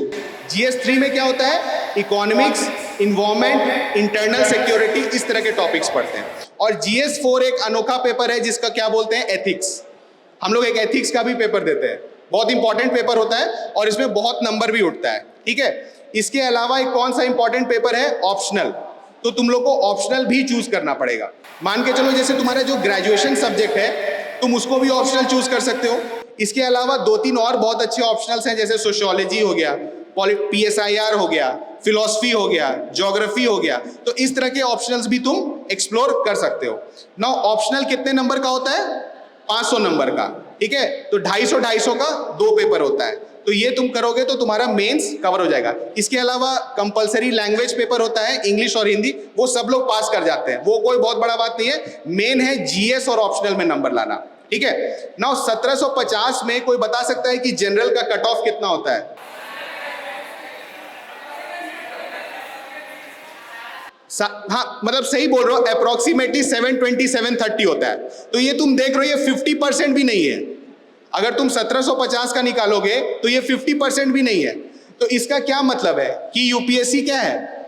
एक बहुत ही एवरेज एग्जाम है। इसमें किसी को टॉप नहीं करना है, लेकिन तुमको बाकियों से अच्छा रहना है। ये एक कॉम्पेरेटिव एग्जाम है। अगर तुम्हारा आंसर बगल वाले के आंसर से अच्छा होगा तो तुमको यूपीएससी सेलेक्ट कर लेगा, ठीक है। और इसके बाद लास्ट स्टेज क्या होता है, इंटरव्यू स्टेज, जो कि कितने मार्क्स का होता है, 275, यानी टोटल एग्जाम हो गया 2025 नंबर का, 2025 नंबर का, ठीक है। और उसमें भी तुम टॉपर को देखोगे जिसमें तुमको आईएएस रैंक मिल जाता है, तो लगभग जो है वो 980 990 पर तुमको आईएएस मिल जाता है। इसके नीचे करोगे तो बाकी सर्विसेज है, रेवेन्यू सर्विस है और भी बहुत सारा फॉरेन सर्विसेज है, वो तुमको मिल जाएगा, ठीक है। तो एक बेसिक मैंने तुमको बता दिया कि किस मॉडल को हम लोग फॉलो करते हैं, एग्जाम का पैटर्न क्या है। अगर तुम लोगों को कोई भी डाउट पूछना है तो मुझसे डायरेक्टली पूछ सकते हो। प्लीज माइक है तो माइक है। और First of all, good afternoon to all of you. My name is Ankit Gupta and I am a class 9th student of PW Vidyapit Pathshala branch Motihari. And my question is with you. Please accept it and give my answer. Should we keep a plan B with preparation of UPSC examination, and we should spend time plan B on the preparation of UPSC examination with, because if you will be not selected in the civil service examination because it is a difficult examination, then plan B will help you. So please give me the answer. Thank you for giving me this opportunity, and now I'd like to thank you. बहुत अच्छा question पूछा इसने कि plan भी रखना चाहिए या नहीं। डेफिनेटली रखना चाहिए, बिकॉज ये एग्जाम आपको पता है, मैं आपके सामने एक एग्जाम्पल हूँ, ठीक है। मैं एक इंजीनियर हूँ, मैंने फिर तैयारी की, बहुत कोशिश किया, लेकिन इसमें एक लक फैक्टर डेफिनेटली होता है, ठीक है। तो मैं ऐसा बिल्कुल नहीं बोलूंगा कि आप लोग प्लान भी मत रखो, लेकिन प्लान भी रखने का एक सही समय कब होता है, 2 साल के प्रिपरेशन के बाद। अगर आप डे 1 से ही प्लान भी रखोगे तो आप कभी भी मन लगा के तैयारी नहीं करोगे। मैं इसका गारंटी दे देता हूं, अगर फर्स्ट दिन से ही आप सोचो कि यूपीएससी नहीं होगा तो ये वाला काम कर लेंगे, तो आप पढ़ाई ही नहीं करोगे, ठीक है। तो प्लान भी रखने का टाइम कब आता है, जब 2 साल पढ़ लो। देखो इस एग्जाम के प्रिपरेशन में ऑनेस्टली बताऊं, अगर आप ढंग से तैयारी करते हो ना तो 18 मंथ्स आपको लगता है। प्रीलिम्स और मेंस ऑप्शनल सबका तैयारी में अगर आप जोड़ लो सीरियसली तो 18 मंथ तो आपको लगेगा ही लगेगा। तो जब आप 2 साल के लगभग पढ़ लेते हो, फिर आप एग्जाम दो, आपको अपना सच्चाई पता चल जाएगा, ठीक है। और डेफिनेटली अगर आप अच्छे से पढ़ोगे तो प्रीलिम्स तो निकल ही जाएगा, इसका मेरा गारंटी है कि अगर आप ढंग से पढ़ोगे तो आप फर्स्ट अटेम्प्ट में ही प्रीलिम्स क्रैक करोगे, ठीक है। और जैसे ही आप क्रैक कर लेते हो, एक बार आप सिस्टम में घुस जाते हो तो आपका कॉन्फिडेंस बढ़ जाता है। जब आप मेंस देने जाओगे तो आपको पता है जो टोटल लोग अपीयर होते हैं यूपीएससी में कितने, 6 लाख के आसपास है, ठीक है। और प्रीलिम्स में कितने सेलेक्ट होते हैं, कोई बता पाएगा? 11,000 बच्चा सेलेक्ट होता है। तो ऑलरेडी आप इंडिया में से बेस्ट 11,000 हो जो कि मेंस लिख रहे हो, ठीक है। तो आपको ये भी एक अच्छा लगेगा कि मैं मेंस लिख रहा हूं, बिकॉज मेंस लिखना ही बहुत बड़ी बात है। जाओ नेक्स्ट टाइम जब आप एग्जाम दोगे, मेंस का आपका स्कोर आएगा, आपको पता चल जाएगा कि आपको कितना मेहनत करना है। उसके बाद आप चाहो तो कोई भी जॉब परस्यू कर सकते हो और तैयारी को कंटिन्यू कर सकते हो। इसी कारण आप देखोगे जो सिविल सर्वेंट्स निकालते हैं वो पहले 1-2 साल बहुत अच्छे से तैयारी करते हैं, उसके बाद वो प्लान बी देखते हैं, ठीक है। तो प्लान बी डेफिनेटली देखना है, लेकिन 2 साल के बाद, ठीक है। ओके, और कोई क्वेश्चन? आ जाओ, अभी आ जाओगे। First of all, myself Nitesh Kumar and I am the student of graduation first semester from subject English honors। और सर से मेरा सवाल यह है कि सर कोई पढ़ाई करते करते अक्सर ऐसा लगता है कि मेरा सिलेक्शन नहीं हो सकता है, और उस कारण हम लोग अक्सर स्टूडेंट डिप्रेशन में चला जाता है और कोई गलत कदम उठा लेता है। तो डिप्रेशन से बचने के लिए हमको क्या करना चाहिए? वेरी गुड, बहुत अच्छा क्वेश्चन पूछा है। डिप्रेशन एक आम बात हो गया है, अब मजाक की बात नहीं है, बिकॉज फैमिली एक्सपेक्टेशन बढ़ गया है, हमारा भी एस्पिरेशन बढ़ गया है, तो डिप्रेशन टाइप कंडीशन कभी कभी बन जाता है। लेकिन आपको एक बात याद रखना है कि सबसे इंपॉर्टेंट क्या है, लाइफ। अगर मान के चलिए मेरा यूपीएससी बीपीएससी नहीं निकला तो क्या होगा? कुछ नहीं होगा, कुछ नहीं होगा, बहुत सारी चीजें करने के लिए। ऐसा थोड़ी है कि ये लास्ट लाइन है। आप लोग टैलेंटेड हो, दिमाग एक फंक्शनिंग ब्रेन है आपके पास, आप कोई भी काम कर सकते हो, आप एंटरप्रेन्योर बन सकते हो। उसके बाद और भी बहुत सारे एग्जाम्स है जिसको आप क्रैक कर सकते हो, आरबीआई है, एसएससी है, बहुत सारा एग्जाम्स है। तो लाइफ कहीं एंड नहीं करता है। सबसे इंपॉर्टेंट पार्ट है कि आपको लाइफ का इंपॉर्टेंस ऊपर रखना पड़ेगा, चाहे वो एग्जाम हो, करियर हो, कुछ भी हो। जिंदा रहना सबसे इंपॉर्टेंट है। मेरी बात समझ रहे हो ना? तो वो जो आपका एक कोर मोटिवेशन रहता है ना कि जिंदा रहना है, तो फिर आप वो सब चीज भूल जाते हो, डिप्रेशन। ठीक है, देखा जाएगा क्या होगा, नहीं होगा, कम से कम कुछ सीखेंगे तो। और मैं डेफिनेटली आपको बताता हूं कि अगर आप ढंग से पढ़ लेते हो 2 साल, तो आप किसी भी करियर में जाओगे, आप बाकियों से बेटर रहोगे। इसलिए मैं आपको अपना पर्सनल एक बताता हूं एग्जांपल। जब मैंने तैयारी स्टार्ट की थी तो मुझे जीएस के बारे में कुछ भी नहीं पता था। मुझे ये सिर्फ पता था कि जवाहरलाल नेहरू हमारे प्राइम मिनिस्टर थे एक बार, और धरती गोल है, बस इतना ही जीएस पता था। बिकॉज हम लोग कभी जीएस पढ़ते नहीं है ढंग से, आपको भी पता होगा। जब 10th तक के क्लास में हम लोग क्या पढ़ते हैं, कभी भी हिस्ट्री नहीं पढ़ते हैं, रात में पढ़ के जाते हैं, एग्जाम दे देते हैं। ठीक है, तो जब आप यूपीएससी की तैयारी करोगे, आपको ज्योग्राफी के बारे में पता चलेगा, आपको इकोनॉमी के बारे में पता चलेगा, देश दुनिया में जो भी हो रहा है आप सब चीज को अच्छे से एनालाइज कर पाओगे, तो डेफिनेटली आप एक बेटर ह्यूमन बीइंग रहोगे। अब आप जिस भी फील्ड में जाते हो, चाहे आप प्रोफेसर बनते हो, सिविल सर्वेंट बनते हो, ठीक है, या कोई और एंटरप्रेन्योरशिप करते हो, तो आपको हर फील्ड का नॉलेज होगा और आप अपनी बात को अच्छे से रख पाओगे।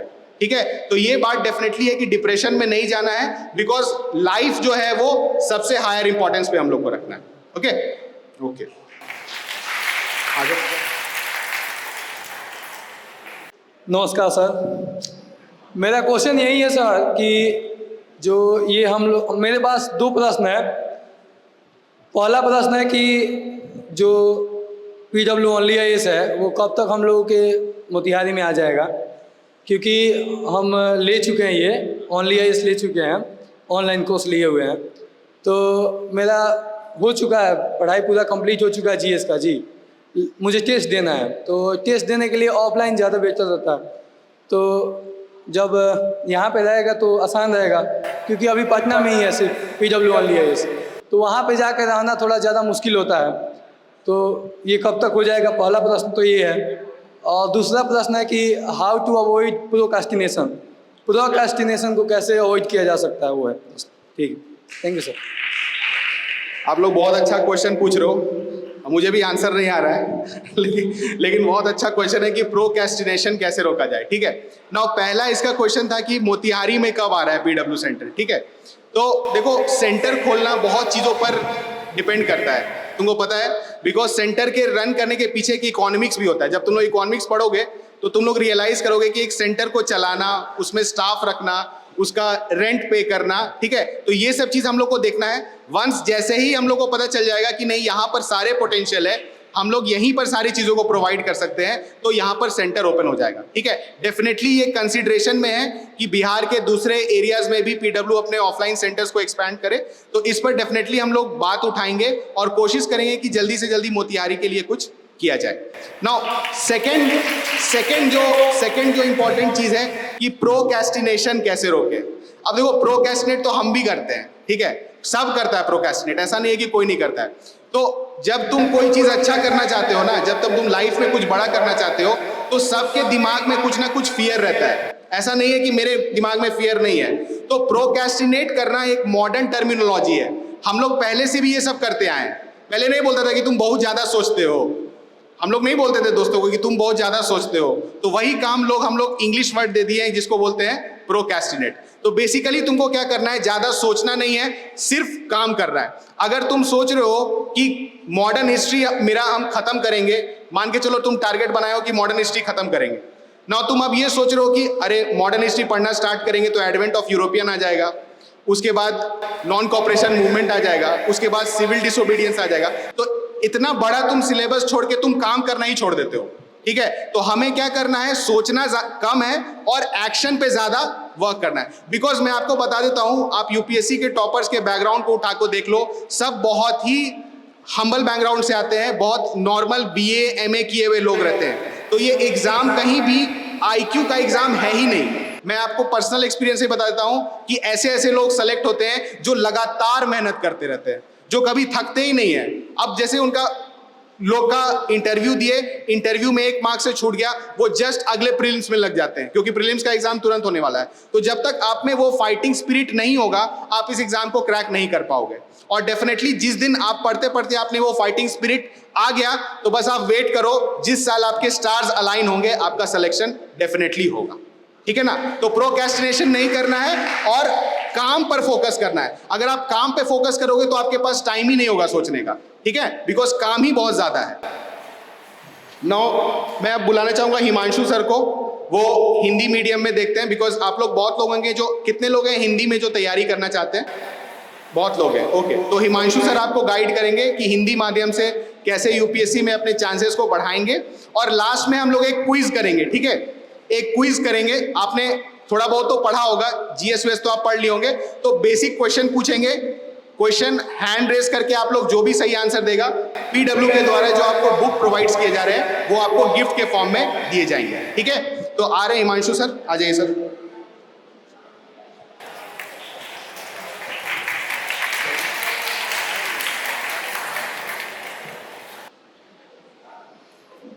हेलो, अभी तक आप लोगों को कैसा महसूस हो रहा है? सही लगा? सिविल सर्विस के जर्नी के आप लोग पार्ट बनने वाले हैं? मन कर रहा है तैयारी करने का?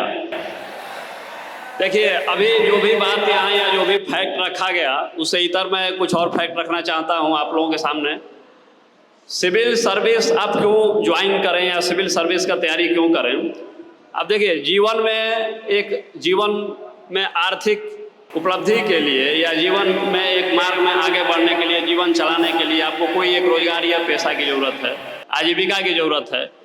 उसके माध्यम के लिए या उसके माध्यम से आप कुछ भी कर सकते हैं, चाहे बीटेक करें या एमबीए करें या एमसीए करें या कोई और नौकरी करें। लेकिन सिविल सर्विस एक प्रोफेशन नहीं है, ये एक पैशन है। एकमात्र ये भारत में सर्विस है जो आपको समाज के वंचित वर्ग के लिए, शोषित वर्ग के लिए, ऐसे लोग जो अपना आवाज़ खुद नहीं उठा पाते हैं, उनका आवाज़ बनने के लिए यह माध्यम देता है। आप लोग सुने होंगे कि बहुत से ऐसे कैंडिडेट रहे हैं जो कि मल्टीनेशनल कंपनी में 2 डिजिट 3 डिजिट पर माह का वेतन छोड़कर, सैलरी छोड़कर यहाँ पे सिविल सर्विस ज्वाइन करते हैं, एक मिनिमम सैलरी पे काम करने के लिए। उसका रीज़न यहाँ पर सिर्फ ये नहीं होता है कि आप आर्थिक उपलब्धि हासिल कर लेंगे, आप यहाँ पे कुछ अर्न कर सकते हैं जो कि बहुत ही कम रहेगा, लेकिन आप समाज में, देश के विकास में और जो अपना आवाज़ खुद नहीं बन सकते हैं, उनका आवाज़ बनने में आप लोग एक योगदान दे सकते हैं। आज भी देखिएगा, बहुत से ऐसे विद्यार्थी हैं, खासकर हम लोग देखते हैं बिहार के दूरस्थ एरिया में, जैसे कि यहाँ मोतिहारी है, उसी तरह से बिहार में 38 डिस्ट्रिक्ट है, पता भी नहीं होता है कि सिविल सर्विस क्या होता है। एक भय बना रहता है। अगर डीएम का गाड़ी, एसपी का गाड़ी लोग देखते हैं तो उसे भयभीत हो जाते हैं, लेकिन वो भय का पार्ट नहीं है, वो प्रशासन में सर्व करने का पार्ट है। आप लोग उसका पार्ट बनकर आम लोगों के लिए सेवा का माध्यम बना सकते हैं, वंचित के लिए, गरीब के लिए, महिलाओं का आवाज़ बन सकते हैं। सिविल सर्विस बस इतना में ही अंतर है। अगर रोजगार पाना है तो इसके अलावा आप कुछ भी तैयारी कर सकते हैं। आप एसएससी निकाल सकते हैं, बैंकिंग का एग्जाम का तैयारी कर सकते हैं, इंजीनियरिंग कर आप क्या कर सकते हैं कि प्राइवेट सेक्टर में जा सकते हैं। लेकिन ये पैशन, अगर आप गरीबों के लिए, कुछ देश के लिए अगर काम करने का आप में पैशन है, तो माध्यम सिर्फ आपको सिविल सेवा देता है, चाहे वो स्टेट सिविल सर्विस हो या संघ लोक सेवा आयोग द्वारा आयोजित होने वाली भारतीय सिविल सेवा हो। दूसरा एक और चीज़ कि आप लोग तैयारी करने के लिए सिविल सर्विस में पीडब्ल्यू ओनली आईएएस का ही क्यों चयन करें? देखिए, कोचिंग का कोई खास जरूरत नहीं होता है, लेकिन कई बार ऐसा लगता है कि जो सेल्फ स्टडी से आप कर रहे हैं वो राइट डायरेक्शन में कर रहे हैं कि नहीं कर रहे हैं। जैसे हम ही आपको अपना यात्रा बता रहा हूँ। मैं एक छोटे से शहर बक्सर से उठकर चला गया था दिल्ली 2010 में पढ़ाई करने। मेरे पास कोई मेंटरशिप का, डेडिकेटेड मेंटरशिप का कोई टीम नहीं था जो कि हमें बताए कि क्या पढ़ना चाहिए और क्या नहीं पढ़ना चाहिए। फैकल्टी महोदय आते थे, क्लास लेकर चले जाते थे, लेकिन समझ में नहीं आता था कि अपना स्ट्रेटजी हम लोग कैसे बनाएं। यानी सिलेबस का जो हर पार्ट होता है उतना इम्पोर्टेंट नहीं होता है। सिलेबस में बहुत ऐसे पार्ट होंगे जिनसे कि कभी क्वेश्चन नहीं पूछे जाएंगे, कुछ ऐसे पार्ट होंगे जिनसे कि बार बार क्वेश्चन पूछे जाएंगे। तो उसको क्या स्ट्रेटजी बनाने के लिए मेंटरशिप का, जो डेडिकेटेड मेंटरशिप का टीम है, वो पीडब्ल्यू ओनली आईएएस पहली बार भारत में इंग्लिश मीडियम के लिए और हिंदी मीडियम दोनों के लिए यहाँ पे उपलब्ध कराई है। दूसरा चीज़ कि यहाँ पे जो भी टीचर आपको मिलेंगे, फैकल्टी मिलेंगे या मेंटर मिलेंगे, मैक्सिमम बहुत अनुभवी हैं और खुद वो एग्जाम में अपीयर हुए हैं और किसी न किसी लेवल पे, चाहे मेंस लेवल हो या इंटरव्यू लेवल हो, वहाँ तक वो पहुँचे हैं। कुछ ऐसे भी यहाँ मिलेंगे आपको जो कि फाइनल रैंक होल्डर भी हैं, वो भी हमारे टीम के साथ एक सार्वजनिक रूप में शिक्षा को एक सेवा का माध्यम बनाते हुए आप लोगों के लिए शिक्षा का प्रसार करने के लिए वो जुड़े हुए हैं हमारे टीम से। तो यहाँ सिलेक्शन का आधार टीचर का भी लोकप्रियता नहीं होता है, योग्यता होता है। जिससे कि आप लोगों का तैयारी एक राइट वे में हो। अब इसके बाद सभी लोग विद्यार्थी जितने यहाँ पे हैं, हमें ये लगता है कि किसी में ऐसा नहीं है कि प्रतिभा की कोई कमी है। अगर सभी विद्यार्थी चाहें तो यहाँ की धरती से उठकर भी भारतीय सिविल सेवा जैसी कठिन प्रतियोगिता को क्रैक कर सकते हैं, क्योंकि देखिए प्रतिभा किसी में कम या ज़्यादा नहीं होता है। आइंस्टीन महोदय का भी कहना था कि कोई भी बच्चा या कोई भी बच्ची ज़्यादा इंटेलिजेंट या कम इंटेलिजेंट नहीं होता है। उनका खुद भी कहना था कि मैं एक साधारण व्यक्ति रहा हूँ, मेरे में और सामान्य लोगों में अंतर सिर्फ इतना रहा है कि मैं कठिन से कठिन समस्याओं से लंबे समय तक जूझता रहता हूँ। यानी IQ लेवल का कोई अंतर नहीं है, हर विद्यार्थी समान है, बस उसको एक राइट डायरेक्शन और अप्रोच की ज़रूरत है।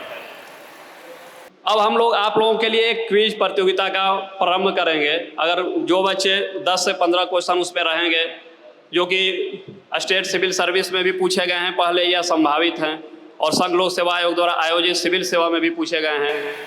हम आशा करता हूं कि आप लोग उसका सही आंसर देने का प्रयास करेंगे, ताकि हम लोग आपको अपने जर्नी का एक पार्ट बनाने की कोशिश करें। कितने लोग तैयार हैं क्विज में भाग लेने के लिए? सभी लोग आई थिंक तैयार होंगे। ठीक है, आएगा तब भी ठीक, नहीं आएगा तब भी बहुत साधारण क्वेश्चन है। उम्मीद करता हूँ सभी लोग भाग लें इसमें और आंसर देने की कोशिश करें। चलिए, फर्स्ट क्वेश्चन हम लोग हिस्ट्री से, मॉडर्न हिस्ट्री से उठा रहे हैं। ये चंपारण से ही, क्योंकि चंपारण की धरती पर आए हैं और यहाँ का क्वेश्चन UPSC में पूछा जाता है, BPSC में भी, तो यहीं का क्वेश्चन हम लोग क्यों नहीं आपके सामने रखें। फर्स्ट क्वेश्चन वही है कि महात्मा गांधी जो आदरणीय तेजस्वी यादव के द्वारा विधानसभा में इस क्वेश्चन को उठाया भी गया था कि आदरणीय महात्मा गांधी के जान बचाने में किनका योगदान था। ऑप्शन आप लोगों को हम दे रहे हैं। फर्स्ट है पीर अली, सेकंड है इनायत अली, थर्ड है विलायत अली और फोर्थ है बतख मियाँ। बहुत साधारण क्वेश्चन था, लेकिन देखिए ये BPSC में पूछा जा चुका है। यानी आप लोगों को भी समझ में आ गया होगा कि प्रत्येक विद्यार्थी के पास क्षमता है कि वो सिविल सर्विस क्रैक कर सकता है। ये PYQ का क्वेश्चन है, ये पूछा जा चुका है। सेकंड क्वेश्चन आप लोग बताइए, महात्मा गांधी से ही जुड़ा हुआ है। सर जो क्वेश्चन पूछेंगे आप लोग हैंड रेस करेंगे, नहीं तो प्राइज डिस्ट्रीब्यूट नहीं कर पाएंगे, ठीक है? जो हैंड रेस करेगा, ठीक है, सर एक एक करके पूछते जाएंगे, जिसका भी चांस आएगा वो अगर सही आंसर बताएगा तो हम लोग प्राइस उसको देंगे, ठीक है? बिकॉज अगर आप लोग सब सही आंसर देने लगोगे तो कैसे प्राइस होगा। और सर क्वेश्चन थोड़ा डिफिकल्ट करिए, ठीक है ना? हाँ ठीक है, क्वेश्चन थोड़ा डिफिकल्ट होगा, ठीक है? फर्स्ट क्वेश्चन था, डिफिकल्ट इसलिए नहीं था कि आप लोग इंकरेज रहें, डिस्करेज ना हो। सेकंड क्वेश्चन पूछ रहे हैं आपसे, UPSC के द्वारा पूछा गया है, गांधी जी के आंदोलन से जुड़ा हुआ है। आप लोगों को उनके आंदोलन, विभिन्न मूवमेंट को ऑर्डर में मिलाना है, ठीक ना, डेट वाइज। गांधी जी के द्वारा प्रारंभ किए गए विभिन्न आंदोलनों को आप लोग क्रम में मिलाइए। फर्स्ट ऑप्शन है, ए ऑप्शन है चंपारण, अहमदाबाद, खेड़ा और असहयोग आंदोलन। सेकंड बी ऑप्शन है चंपारण, खेड़ा, अहमदाबाद और असहयोग आंदोलन। थर्ड ऑप्शन है असहयोग, चंपारण, खेड़ा और खिलाफत। और डी है इनमें से कोई ऑर्डर में नहीं है, नन ऑफ दीज। आप लोग एक हाथ उठाइए, जाएगा। फर्स्ट में चंपारण, ऑप्शन में नहीं कर पाऊँ।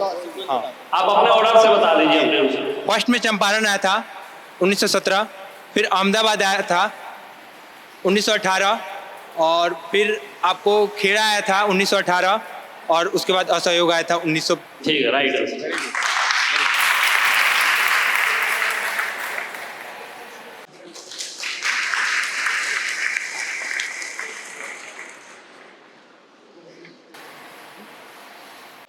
चलिए हम लोग तीसरा क्वेश्चन स्टार्ट करते हैं, जो कि बिहार हिस्ट्री से ही है। थोड़ा क्वेश्चन कठिन रहेगा, आप लोग कोशिश कीजिए आंसर देने का। 1857 के विद्रोह से, बिहार में 1857 के विद्रोह के नेतृत्व के समय कुंवर सिंह, आदरणीय कुंवर सिंह के लिए किस महिला के द्वारा उनके आंदोलन में योगदान दिया गया था? क्वेश्चन फिर से रिपीट करें। 1857 के विद्रोह में आदरणीय कुंवर सिंह के साथ किस महिला ने उनके विद्रोह में उनका साथ दिया था? ऑप्शन दे रहे हैं। फर्स्ट ऑप्शन है पटना की जागीरदारनी, सासाराम की जागीरदारनी, भोजपुर की जागीरदारनी, और इनमें से कोई नहीं। एक कोई उठाए हाथ आप लोग, एक भी कीजिए आप। डी नहीं, डी नहीं। बताइए, आप बताइए। ए ऑप्शन है पटना की जागीरदारनी, बी है सासाराम की जागीरदारनी, सी है भोजपुर की जागीरदारनी और डी है नन ऑफ दीज। भोजपुर की एक जागीरदारनी। महिला थी जो उनका साथ दी थी। भोजपुर की जागीरदारनी थी। भोजपुर की जागीर, ऑप्शन सी। भोजपुर जी। क्वेश्चन आउट हो गया। डिफिकल्ट है, इसीलिए तीसरा क्वेश्चन डिफिकल्ट रहेगा। आप क्वेश्चन सासाराम, सासाराम है। कोई नहीं बताया। आंसर बोलिए, इनमें से आंसर बोलो। बेगम हजरत महल। बेगम हजरत महल। बेगम हजरत महल। बेगम हजरत महल नहीं। चलिए इस क्वेश्चन को हम डिलीट करते हैं। एक सामान्य क्वेश्चन पूछते हैं आप लोगों से। सर क्वेश्चन डिलीट कर दीजिए। गांधी जी के द्वारा, आदरणीय महात्मा गांधी के द्वारा कांग्रेस के किस एकमात्र अधिवेशन की अध्यक्षता की गई थी? ऑप्शन ए है बेलगांव, ऑप्शन बी है बांकीपुर, ऑप्शन सी है रामगढ़ और ऑप्शन डी है इनमें से कोई नहीं। एक कोई हाथ उठाइए आप लोग। बता रहे हैं। बेलगांव था। बेलगांव, हाँ, यस, राइट आंसर। ठीक।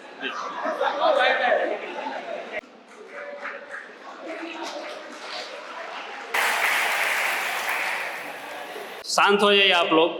अब बिहार के ज्योग्राफी से, जो कि बीपीएससी में आप लोगों को काम करेगा, उससे हम 3 क्वेश्चन आप लोगों के सामने रख रहे हैं। आशा करता हूं कि आप लोग आंसर करने की कोशिश करेंगे। बहुत सामान्य सा क्वेश्चन है, थोड़ा ट्रिकी है, वो सुना हुआ है। आप लोग हो सकता है कि दिन प्रतिदिन पेपर पढ़ते होंगे तो क्वेश्चन को सुने होंगे। आप लोगों को क्या करना है कि वेस्ट टू ईस्ट नदी बेसिन को, वेस्ट टू ईस्ट क्या करना है, नदी बेसिन को अरेंज करना है। स्टार्ट किया जाए। चलिए, ऑप्शन ए है वेस्ट टू ईस्ट करना है, ध्यान रखिएगा। ऑप्शन ए है Karmanasa basin, west to east बता रहे हैं, Karmanasa basin, Falgu basin, Badaun basin और चंदन बेसिन। ऑप्शन बी है Falgu basin, Karmanasa basin, Badaun basin और चंदन बेसिन। ऑप्शन सी है Chandan basin, Badaun basin, Falgu basin और क्रमनासा बेसिन। ऑप्शन डी है कोई अरेंज नहीं है, नन ऑफ दीज। कोई एक खड़ा हो जाइए और बताइए, कोई एक खड़ा होकर बताइए। ऑप्शन 1, ठीक।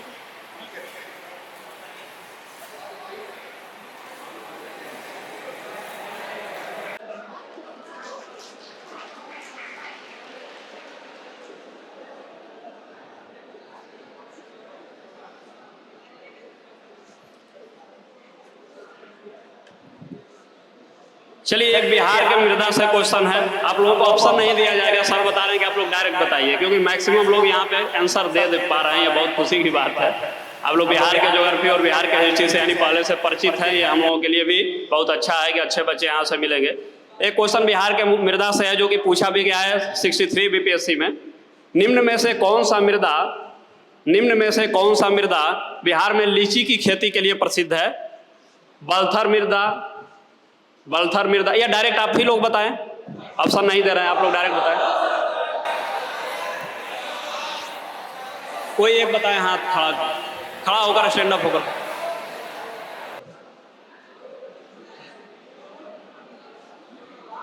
खड़ा होकर बताइए, खड़ा हो जाइए। कोई आदमी एक जिसको आ रहा है, कोई बच्चा को। बलथर।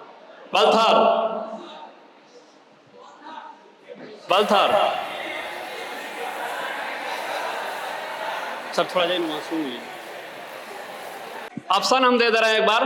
फर्स्ट है बलथर मृदा, सेकंड है कैराल एवं केवाल, थर्ड है बाल सुंदरी और 4 है ताल मृदा। बाल सुंदरी, ठीक है, बाल सुंदरी से ठीक।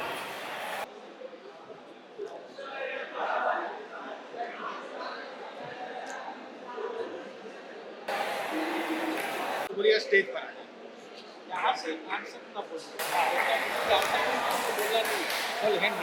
ये बताइए, आसान सवाल है, साइंस मैथ हिस्ट्री मत करिए, सिंपल सवाल करिए कि आजाद दस्ता सुने हैं? सुनबे नहीं किए हैं। आजाद दस्ता को कब एस्टेब्लिश किया गया था? आजाद दस्ता का गठन कब हुआ था? बोलिए।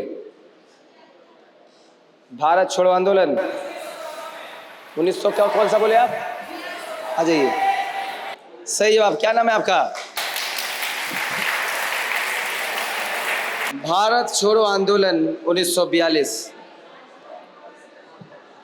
क्या नाम है आपका? जूही कुमारी के लिए ताली करिए भाई। सर अगला सवाल आसान सवाल है। राजनीति पे बात तो आप लोग करते ही होंगे। नीतीश कुमार बिहार के कितनी बार सीएम पद धारण कर चुके हैं? इन लोग को चिल्लाएगा तो इन लोग को नहीं बुलाएंगे।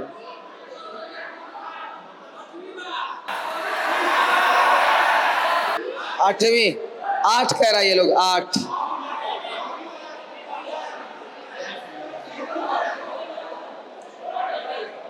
9वीं बार। बिहार लेजिस्लेटिव असेंबली के पहले स्पीकर कौन है? बिहार लेजिस्लेटिव असेंबली, बिहार विधानसभा, उसके पहले स्पीकर कौन बने 1937 में?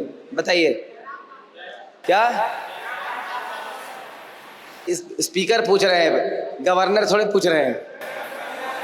राम दयालु सिंह, आइए, ये पहले बताए।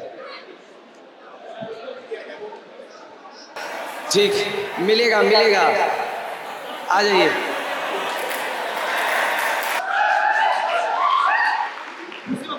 और आंसर वहीं से नहीं, चिल्लाएंगे तो नहीं मिलेगा। यहाँ आके बोलना पड़ेगा या फिर हाथ उठाएंगे तभी तो पता चलेगा। समझ रहे हैं? चलिए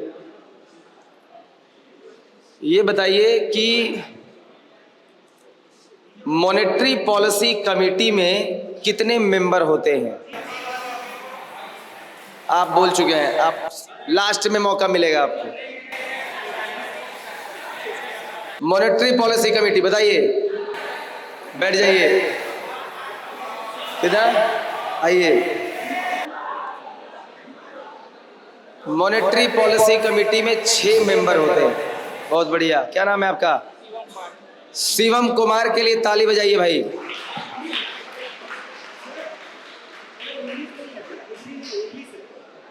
ओके, चलिए बताइए। नरसिम्हन समिति सुने हैं, किसके लिए बनाई गई थी? नरसिम्हन समिति। ए, ऑप्शन दे रहे हैं, बेरोजगारी, बी गरीबी, सी असमानता और डी आर्थिक सुधार के लिए।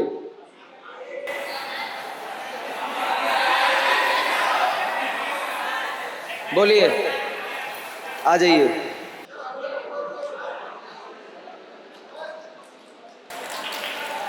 देख रहे हैं आप लोग आंसर बोलते रहे, आप लोग चिल्ला रहे हैं तो इधर क्यों ध्यान देंगे? बोलेंगे तब तो।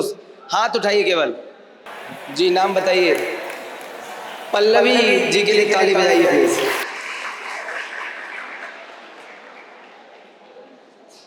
चलिए एक बढ़िया सवाल पीछे वाले को, चलिए पीछे वाले को आप भेजिएगा जो बोलेगा। हाँ, लास्ट 2 क्वेश्चन, ठीक है।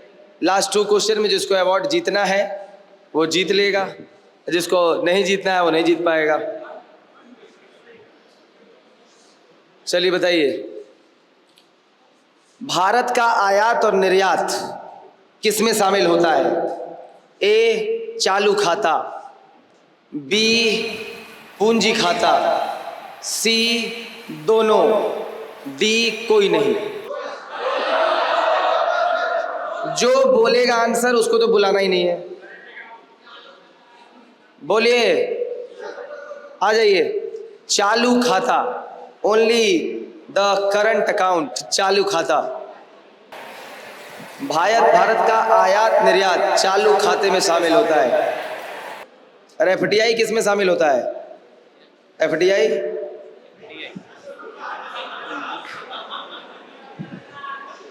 क्या नाम है आपका? सुधीर कुमार के लिए ताली बजाइए भाई।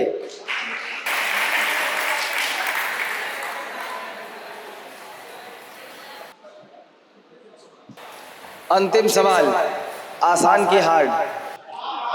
बिल्कुल आसान। मुद्रा के अवमूल्यन से क्या होगा? What will be the impact of devaluation of the currency? A, आयात बढ़ेगा, import will increase. B, निर्यात बढ़ेगा, export will increase. C, महंगाई पर निर्भर करेगा, और D, कोई नहीं। मुद्रा के अवमूल्यन से क्या होगा? ए, आयात बढ़ेगा। बी, क्या? ठीक है, ठीक।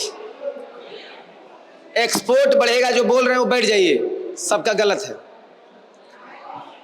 निर्यात बढ़ेगा सर। जाइए, गलत है। गलत है सर। किताब वाला भाषा नहीं बोलिए। ऑप्शन दो, एक ऑप्शन तीसरा भी दिए हैं।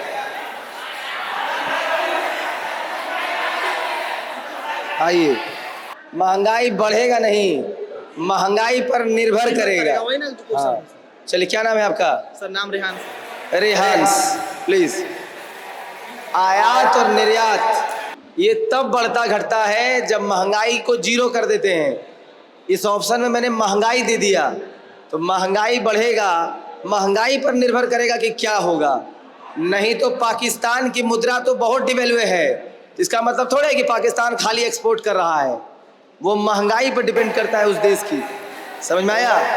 तो जो आप पढ़ते हैं उसमें महंगाई को कांस्टेंट मान लेते हैं, तब निर्यात बढ़ता है।